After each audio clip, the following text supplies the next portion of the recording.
मुंडवळ्याच्या फुलांचा स्पर्श शेवटचाच ठरला ग आई.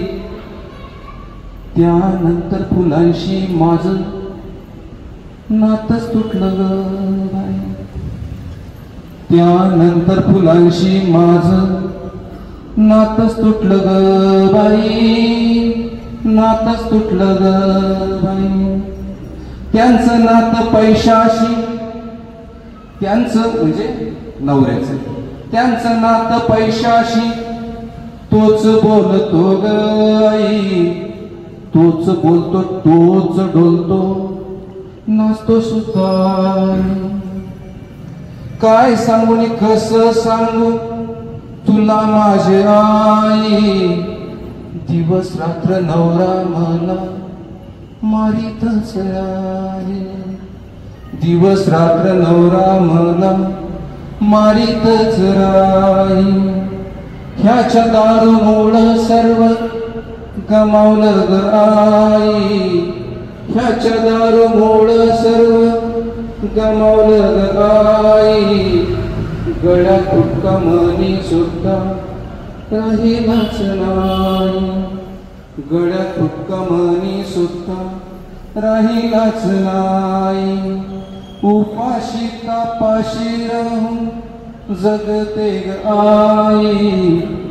किती हुंडा दिला तरी इथं सुख नाही. किती हुंडा दिला तरी इथं सुख नाही. काल नवरा म्हणाला पाठवलं का पत्र घरी. हे सगळं ती पत्रातून सांगते. आणि तुम्हाला सगळ्यांना कविता अतिशय चांगल्या पद्धतीने कळते, कारण इतक्या वर्षाची जी परंपरा आहे व्याख्यानाची, त्याने तुमचे कान मन तयार झालेले आहे. त्यामुळे कुणाला असं समजून सांगावं लागत नाही. काल नवरा म्हणाला पाठवलं का पत्र घरी. गाडीसाठी पैशाचं बोललीस का माहेरी. गाडीसाठी पैशाचं बोललीस का माहेरी. काय सांगू नि कसं सांगू तुला माझे आई. काय सांगू नि कसं सांगू तुला माझे आई. माहित आहे मला माझ्या बाबाची कमाई. माहित आहे मला माझ्या दादाची कमाई. दादाची कमाई. ह्यातलं तू बाबांना काही सांगू नको आई.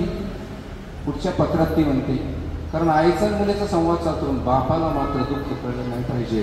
हा प्रत्येक मुलीचा ठास असतो. कारण बापाचं लेकीव किती जीव असतो हे तुम्हाला सांगायची गरज नाही. ह्यातलं तू बाबांना काही सांगू नको आई. त्यांच्या हळव्या काळजातली अंबरेल गाई. त्यांच्या हळव्या काळजातली अंबरेल गाई. पुढच्या पत्रात म्हणते ते 3-4 वर्षांनी, 4-5 वर्षांनी, पुन्हा मुलगी झाली आता काय करू आई. पुन्हा मुलगी झाली आता काय करू आई. पुन्हा मुलगी झाली आता काय करू आई. मुलासाठी यांनी 4 मुली मारल्या बाई. मुलासाठी यांनी 4 मुली मारल्या बाई. काय बोलू नि कसं बोलू तूच सांग ना ग आई. काय बोलू नि कसं बोलू तूच सांग ना ग आई. अशा कशा लगीन गाठी देव बांधतो ग. अशा कशा लगीन गाठी देव बांधतो ग. एवढं सगळं झाल्यानंतर, एवढा सगळा सासूला सहन केल्यानंतर, एवढा सगळा पत्रव्यवहार झाल्यानंतर शेवटी ती म्हणते, माझ्या गप्प बसण्यावर उपाय त्यांनी काढला. माझ्या गप्प बसण्यावर उपाय त्यांनी काढला. फक्त एवढं सांगते आता सासूरवास वाढला. फक्त एवढं सांगते आता सासूरवास वाढला. गप्प राहून खूप सोसलं, गप्प राहून खूप सोसलं, आता सोसवत नाही.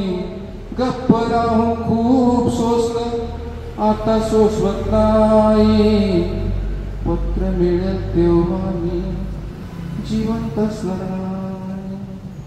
पत्र मिळेल तेव्हा मी जिवंत असणार नाही.